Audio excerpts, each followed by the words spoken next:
Você falou muito bem. O feminismo já está, de uma certa forma, entrando nas igrejas, porque ele já entrou nas universidades, na mídia. Se você ligar a televisão, os programas de auditório, os programas, as novelas, tudo tem um enredo feminista, hegemônico, né? Sim, as pessoas, quem não entende, fala, mas não é algo bom a mulher ter direitos? Por que esse pessoal acha que é ruim? Não é algo bom ser o que a gente quiser? Ai, que coisa boa, né?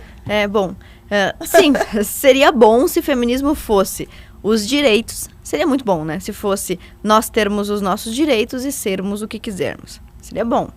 Ok, ninguém discordaria disso. Inclusive, esse conceito, esse contexto de igualdade entre homens e mulheres, de direitos jurídicos, de cidadania plena, tudo isso aí já existia antes do movimento feminista através de um movimento que a gente chama de liberalismo clássico, né? Então, Adam Smith... e outros pensadores já Adam Smith, inclusive, tinha uma esposa bem feminista, mas, no geral, os pensadores do liberalismo clássico já dariam conta de fazer isso. Por que eu cito esse exemplo? Porque, veja, as crianças, elas nunca fizeram nenhum movimento. Elas não têm uma passeata criancista, um movimento criancista.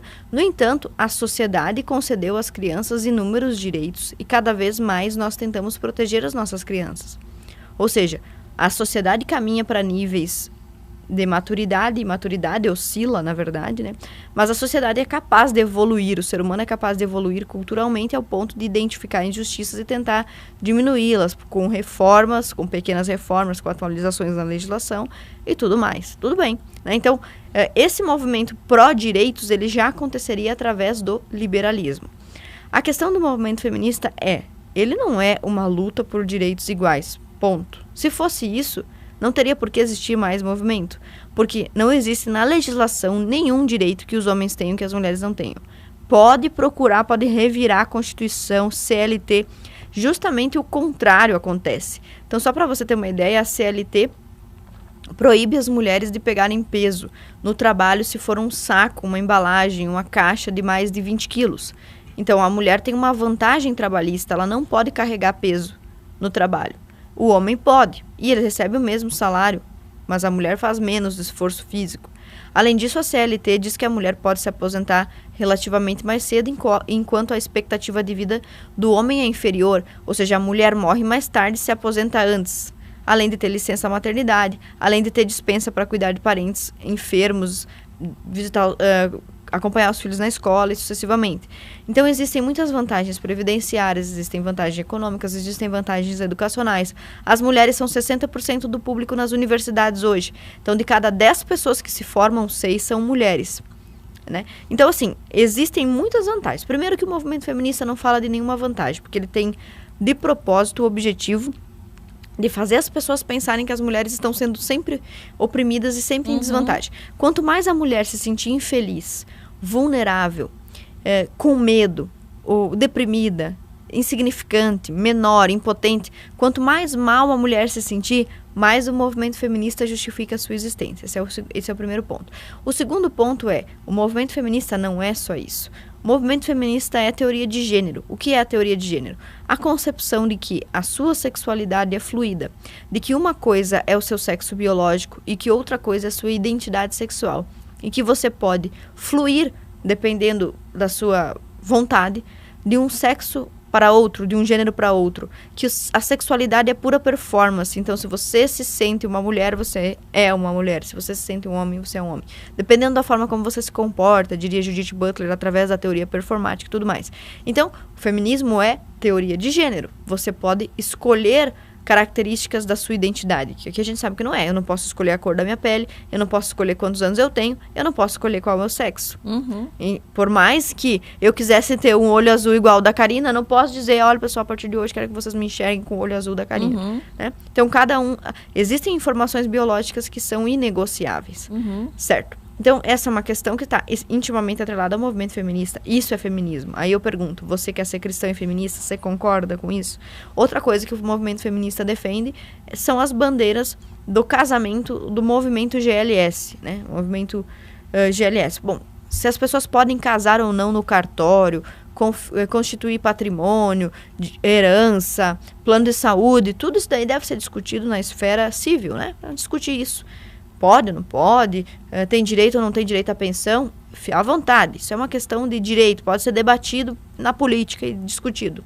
Agora, dentro da igreja, existem regras, né? Eu não posso, por mais que exista um movimento a favor do sexo livre, a pessoa poder fazer sexo com quem ela quiser, quando ela quiser, onde ela quiser, esse movimento existe, mas na igreja não tem lugar, porque a Bíblia é clara a respeito de que sexo somente dentro do compromisso do casamento. Ah, mas tem crente que não faz isso. Sim, mas a gente não está aqui para negociar o que o crente faz, a gente está aqui para negociar qual é o princípio da doutrina. A doutrina é clara, tem que fazer assim. A doutrina é clara, não pode matar um inocente. Nós não vamos negociar isso aqui, não pode. Então, dentro desses preceitos inegociáveis do cristianismo entra a defesa do casamento homossexual. Se você vai ter uma união estável homossexual, isso aí não é problema nosso, que isso é questão de Estado. Agora, dentro da religião, casamento é algo sagrado. Nós não queremos, dentro da nossa doutrina, isso. O que mais nós não queremos? Assassinato de bebês sob qualquer justificativa. Não importa qual o argumento que você vai usar, nós não queremos nenhum inocente sendo assassinado. É um princípio bíblico inegociável. Então, esses princípios, teoria de gênero, fluidez do gênero, fluidez do sexo e da identidade, o casamento e a família como qualquer coisa, a defesa do divórcio como algo bom, como uma conquista, a defesa do aborto como uma prática razoável ou uma prática que depende apenas da escolha da mulher. Como uma conquista está sendo. Conquista. Uau, uma vitória. Comemoraram. Vitória do quê? O que é isso? Imagina os bebezinhos lá dentro. Sim, e fizeram aquela festa, sei se você viu aquela comemoração que teve. Nossa, vi, eu fiquei horrorizada. Pois É. é, então não dá. Isso aí é o feminismo. As pessoas podem dizer, mas o feminismo é os direitos iguais. Tá bom. Só que então, todos os direitos a gente não, já tem, então já vamos acabar com o feminismo então, já. O direito da criança de nascer, Pois não é. importa, né? Pois é. Então, essa é a questão. É mentira dizer que o feminismo é sobre direitos iguais. Não é. Se você olhar a literatura feminista, uma forma bem fácil de desbancar isso daí. Dizem que o movimento feminista conquistou o direito de trabalhar e o direito de votar. Primeiro que trabalho é necessidade, não é direito. Todo mundo trabalha porque precisa, então já cairia por aí o argumento. Direito de votar. Os países que tinham maior movimento feminista não concederam o voto no prazo adequado. Por exemplo, França, o país mais feminista da Europa, o último a conceder o direito ao voto. Só puderam votar em 1945. Existe um movimento feminista lá desde 1780. No Brasil, que não tinha tanta força, concedeu o voto em 1932. Mas mesmo que a gente não tivesse esses dados históricos para mencionar, vamos mencionar aqui a questão da literatura. Como é que eu sei no que acredita um cristão? Como? Lendo a Bíblia. A Bíblia, é. Bíblia. Ok, como é que eu sei no que acreditam as feministas? Lendo as Bíblias delas.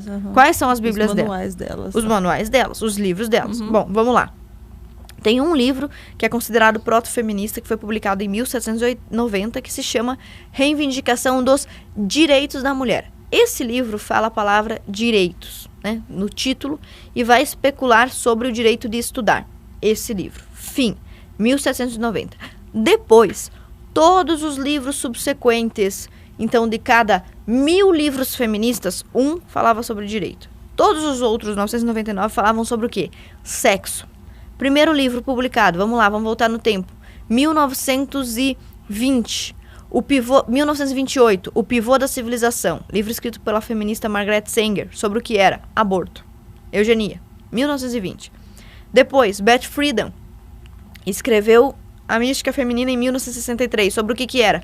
Ser dona de casa é horrível, dona de casa sofre, era contra a vida da dona de casa.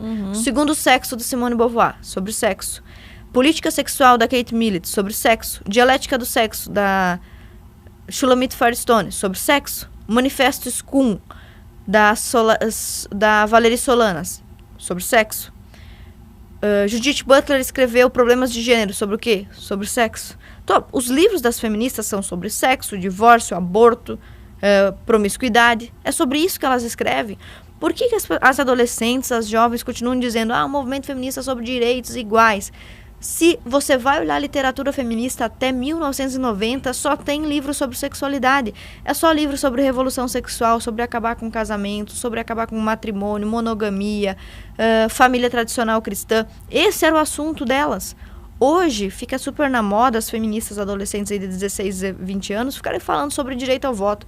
Mas se você pegar a literatura feminista, Os livros mais consagrados, os mais famosos, lidos, estudados, replicados, não são sobre isso. São sobre o ódio à maternidade, o ódio ao corpo da mulher. A mulher vive em situação de escravidão. A mulher é inferior. Como a mulher sofre. Se você tivesse pelo menos uma vasta literatura sobre o direito ao voto, vamos debater então. Cadê o livro? Cadê o livro escrito por uma feminista? Um livro de 200 páginas.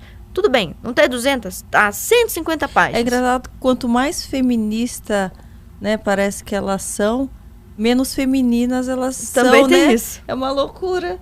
É muito impressionante isso que você falou. Poxa, exatamente. né?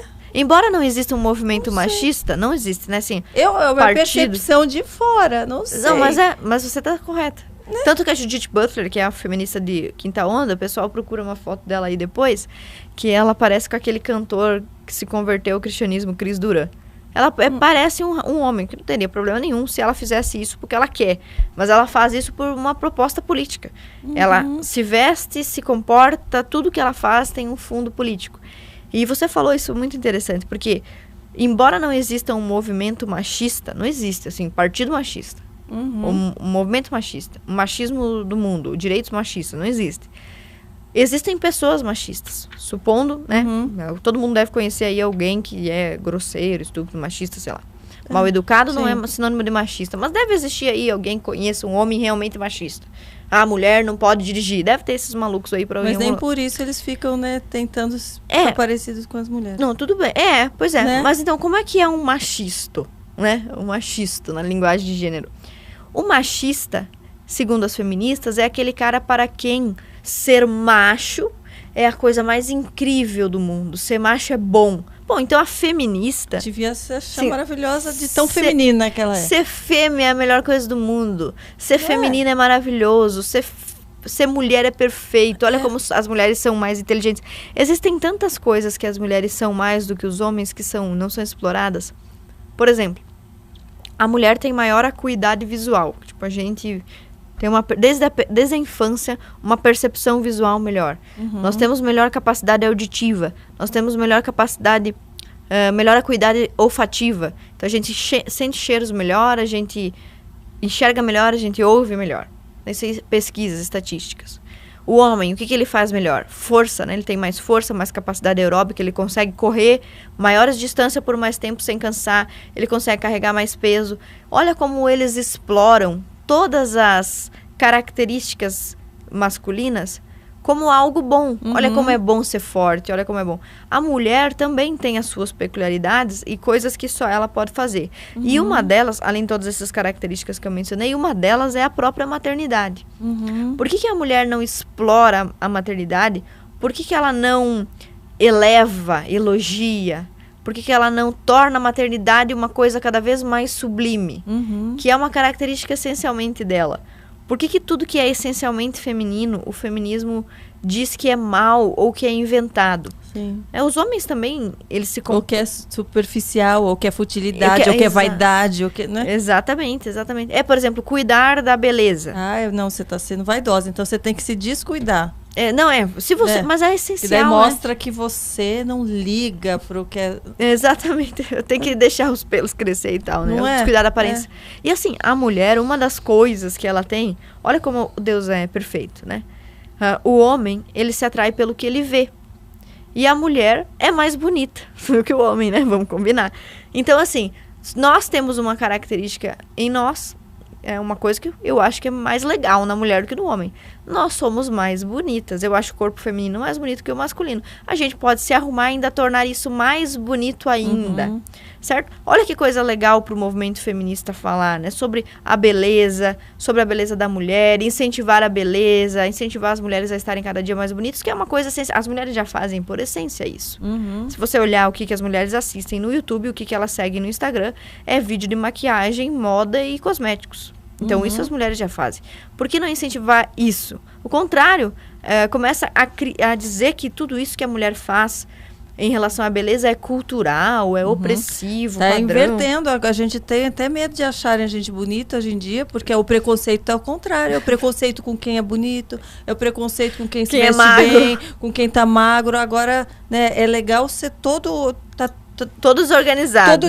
Quanto mais desorganizado, você vê isso nas propagandas de televisão, você vê isso na mídia, né? Quanto mais estranho, vamos dizer assim, aparentemente... Quanto mais chocante e revolucionário for. Daí aquilo... Eu acho que uma coisa não interfere na outra, mas por quê? Tá virando um preconceito ao contrário, é preconceito. Se você for cristão, você é o errado. Já viu aquela se você campanha? Se cuidar, você tá errado. Se você ligar para achar bonito ter uma família tradicional, você que é errado, preconceituoso, o quadrado. Você já viu aquela campanha pra que a gente se sinta vai inferior. ter gordo na praia assim? Você já viu essa campanha? Vai ter gorda na praia assim? Não vi. Tipo, quando é que foi proibido? Então, não tem problema. Nunca foi proibido. Agora não, se você tá magro, você que tá esquisito, você que é estranha.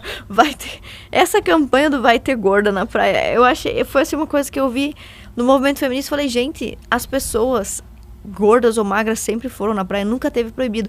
E agora, olha só, durante quanto tempo o movimento socialista, anticapitalista, fez campanha, não sei se você lembra disso, talvez na sua época de escola, campanha anti-fast foods, e diziam que esses fast foods americanizados, eles faziam mal para a saúde, não sei se você lembra disso. Lembro. Que causam obesidade, gordura trans, não sei o que, não sei o que. A gente ouviu isso por muito tempo.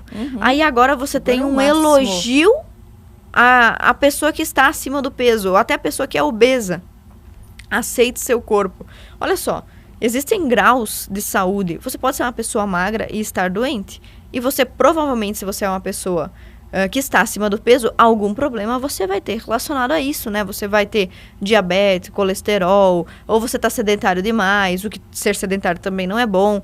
Então, por que pegar algo que é absolutamente questionável e tornar em algo elogiável? Por que a mulher que é bonita... Olha só que impressionante. Por que aquela mulher que ela é bonita, dócil, mãe, esposa, atenciosa, carinhosa, que se cuida para a família e que deixa todos ao seu redor feliz, é uma mulher oprimida que precisa ser combatida, submissa, fútil. Exato. Tudo, e por que né? aquela outra mulher que não cuida da saúde, que tem um cabelo exótico, que tem, sei lá, que sofreu traumas sucessivos na sua vida, ela deve ter sofrido alguma coisa e não tratou esses traumas, que acumula sofrimento e que não passa uma imagem de segurança, que acumula relacionamentos fracassados. Por que essa pessoa virou referência? Ninguém é perfeito. Todo mundo, você, eu, a gente já fez coisas erradas na nossa vida. Do ponto de vista moral, do ponto de vista religioso, já tomamos decisões erradas, já descuidamos da nossa saúde. Todos nós já fizemos coisas erradas, já pensamos coisas erradas, já tivemos opiniões erradas. Tudo bem. Agora, qual que é a importância de você ter um padrão bonito, alto e elevado? Para que você tenha no que mirar. Se não há padrão, como é que eu vou medir e melhorar? Por que eu vou melhorar? Crescimento, evolução, ninguém busca por isso, só fica acomodado ali. Existe até um livro, que eu vou mencionar, que não é nem de um cristão, que eu acho que o pessoal deveria ler. Não é um livro cristão, muito importante dizer isso. Eu acho até que foi escrito por um cara de esquerda, meio progressista, meio democrata, que é o Steven Pinker. O livro se chama O Novo Iluminismo. Eu nem gosto do iluminismo, eu já acho o iluminismo uma ferramenta intelectual revolucionária.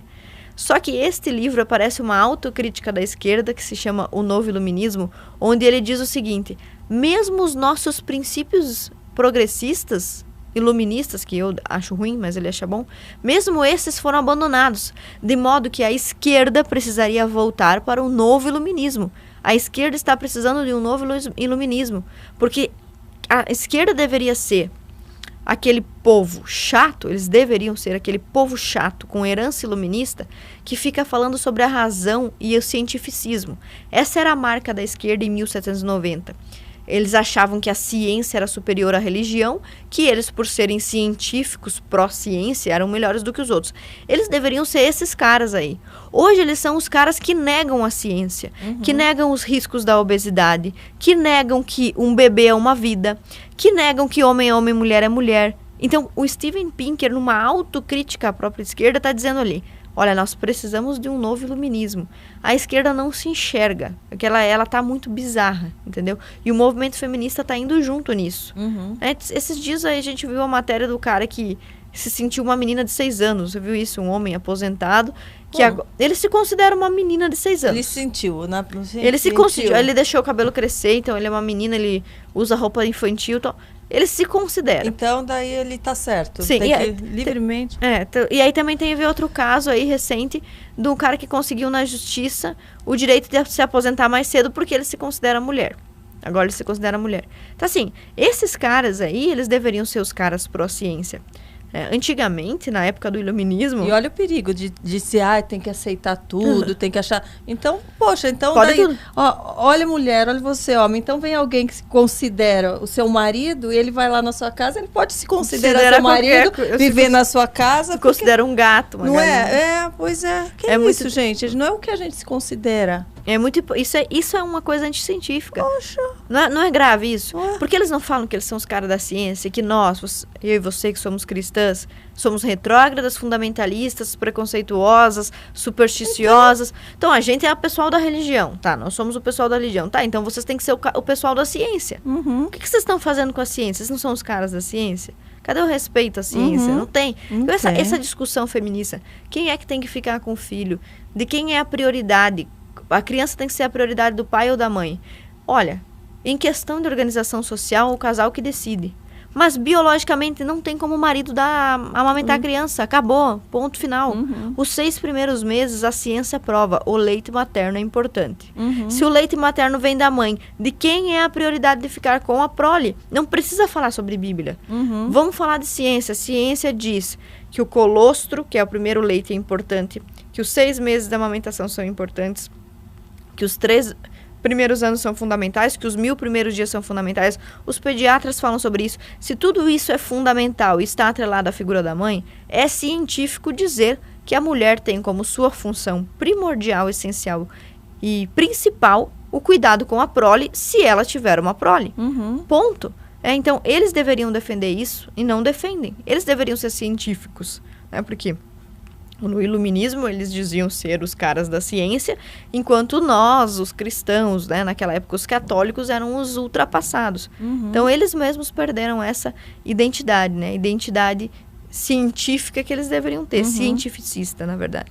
E daí veio também aquela questão de culpar o homem também. Mas a mulher ficou assim porque o homem não sei o quê. Então também é uma maneira de não assumir as responsabilidades, as próprias escolhas, culpando totalmente o homem, porque ele foi se tornando tão machista que as mulheres tiveram que, né, mudar o posicionamento dela para se igualar. Eu já ouvi esse argumento uma vez, estava na rádio e o rapaz lá da rádio falou assim, mas você não acha que os homens, eles se casam com as mulheres, eles abusam das mulheres quando elas são jovens e bonitas, e falou muito sobre como os homens são maus. Aí quando ele terminou de falar, eu perguntei, é assim que você enxerga a sua mulher e o seu casamento?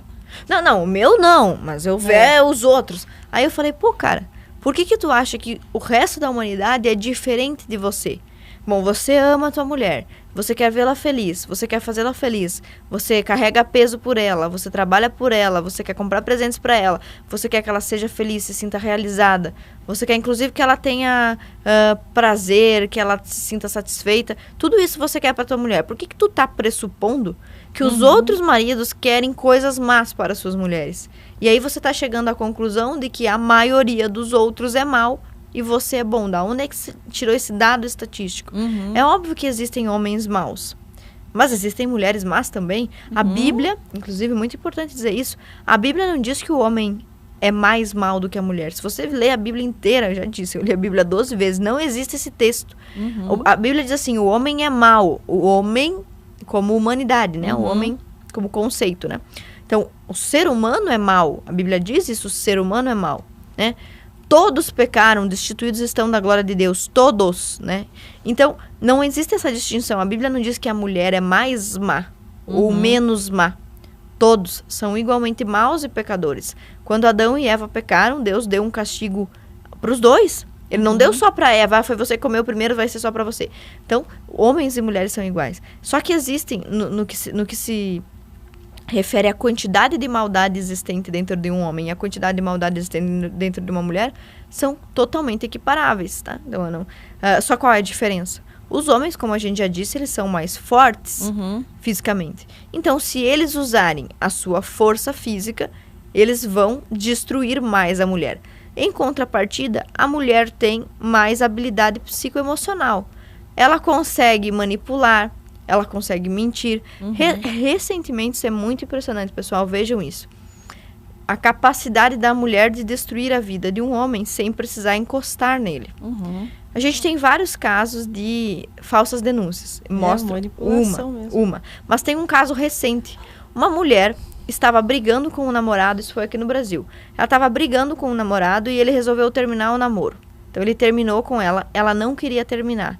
Ele saiu correndo, porque ele não queria mais nem conversar com ela. Quando ele saiu correndo, ela começou a gritar, pega ladrão. Parou um carro, Isso aí. se reuniram mais ou menos 10 homens ao redor do cara e bateram no cara. Ela não precisou mexer um dedo Nossa. para que olha. aquele cara fosse destruído. Então, existem formas de as mulheres serem más e agressivas e as pessoas ignoram isso, né? Como se não existisse. Então, vou dar um outro exemplo. Foi feita uma pesquisa recente, isso inclusive está no capítulo 9 do meu livro novo, Guia de Bolso contra Mentiras Feministas. Um pesquisador, se não me falha a memória, chamado Robson, ele elencou todas as ligações do Disque 100. Não sei se você acompanhou. O Disque 100 é o Disque Direitos Humanos. A ministra Damares sempre faz propaganda desse Disque 100, né? Ligue lá para fazer denúncias de violência e tal. E no Disque 100, a maioria de pessoas denunciadas por violência contra crianças, adolescentes e idosos eram mulheres. Então, tinha mais denúncia de mulher agressora do que de homem agressor. O que isso quer dizer?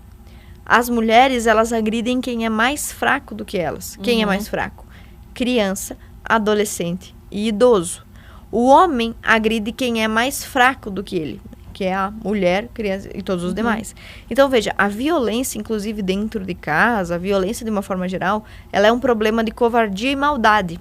A pessoa sempre pratica a violência contra quem é mais fraco do que ela. Então, isso é um problema de caráter do agressor. Não tem a ver com o sexo ou o gênero da pessoa que está sendo agredida, né? Inclusive, gênero não é uma palavra adequada, né? A palavra adequada é sexo. Então, quando uma mulher agride criança, idoso e adolescente, ela só não está agredindo um homem nesse contexto porque ela não consegue. Mas ela conseguiria. Se ela tivesse força, e ela faria. Assim...